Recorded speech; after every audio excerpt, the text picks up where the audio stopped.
ایک بہن نے فرمایا کہ یہ پیری مریدی کے آداب ارشاد فرمائے. تو دیکھیں میرا مشورہ یہ ہے کہ سب سے پہلے تو آپ قرآن اور حدیث سے علم سیکھنے کے آداب سیکھیں، یہ بہت زیادہ ضروری ہے.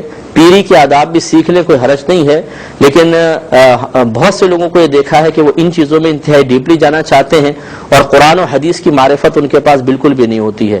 اللہ تعالیٰ کی ذات، اس کی صفات کی معرفت نہیں، ضروری فرض عقیدے سیکھے ہوئے نہیں ہیں، لیکن وہ سمجھتے ہیں بس پیر کے آداب سیکھ لو اور ان کے اوپر عمل کر لو تو انشاءاللہ ہماری نجات ضرور ہو جائے گی.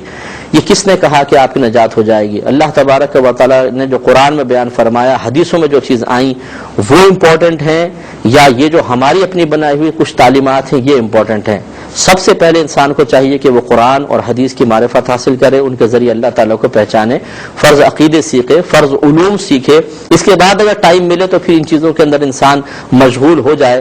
لیکن یہ بہت ہی بڑا المیہ ہے کہ ان چیزوں میں انتہائی مصروف ہو جانے کے بعد اور ان آداب کے تقاضوں کو پورا کرنے کی وجہ سے ذہنی مشغولیت اور جسمانی اور وقتی مشغولیت کی بنا پر اصل کام سے انسان غافل ہو جاتا ہے. اب وہ سمجھتا ہے کہ بس جی پیر کو راضی کر لو یا ان افعال و اعمال کو اختیار کر لو، انشاءاللہ جنت میں اعلیٰ مقام ملے گا اور پیر سب اپنے دامن میں تھام کے جنت میں لے جائیں گے. تو پھر اس کا مطلب تو یہ ہوا کہ قرآن کی ساری تعلیمات کو سائیڈ میں رکھیں، حدیثوں کو سائیڈ میں رکھ دیجئے، معاذ اللہ ثم معاذ اللہ یہ احکام تو ہو گئے بیکار، صرف پیر کو راضی کر لو کسی بھی طریقے سے تو جنت میں چلے جاؤ گے. یہ تعلیم کہاں سے ثابت ہے یہ بتائیے؟ کسی بھی پیر، اور نہ کوئی ایسا پیر یہ بولے گا کہ تم مجھے خالی راضی کرو قرآن حدیث نہ پڑھو. یہ بعض متبعین کی اپنی کاوش ہوتی ہیں، اپنی ذہنی اختراع ہوتی ہے کہ بس جی پیر کو راضی کریں گے تو جنت مل جائے گی. ایسا نہیں ہے. پہلے آپ قرآن پڑھیے. ایسے شخص سے آپ پوچھیے کہ آپ نے پورا قرآن ترجمہ اور تفسیر کے ساتھ پڑھا ہوا ہے اور کتنے دفعہ پڑھا ہوا ہے.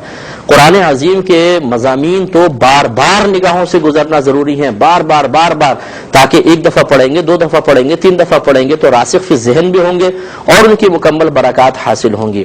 زندگی میں ایک دفعہ کی گئی نصیحت اگر والدین نے کی ہو یاد رہتی ہے، 2 دن بعد ہی بھول جاتی ہے. بار بار نصیحت کرنی پڑتی ہے بچوں کو، بار بار سمجھانا پڑتا ہے تو بچوں کے ذہن میں ایک بات بیٹھتی ہے، پھر پریکٹیکل کروانا پڑتا ہے، تب کہیں جا کے بچے ایک چیز کے عادی ہو جاتے ہیں. تو قرآن و حدیث کے مضامین ایک دفعہ پڑھنے سے ہمیشہ کے لیے ذہن میں آ جائیں گے؟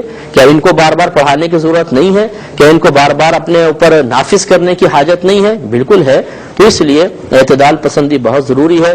اس تمام تر تمہید کے بعد پھر میں آپ کی خدمت میں عرض کرتا ہوں کہ یاد رکھیں کہ پیر کے تقریباً وہی آداب ہوتے ہیں جو نبی کریم صلی اللہ علیہ وسلم کی صحبت کے آداب بیان کیے گئے. یعنی صحابہ کرام علیہم رضوان نبی کریم صلی اللہ علیہ وسلم کی جگہ پر نہیں بیٹھتے تھے، آپ کو پیٹ کرنے سے حتی الامکان بچتے تھے، آپ کے سامنے خاموشی سے سنتے تھے.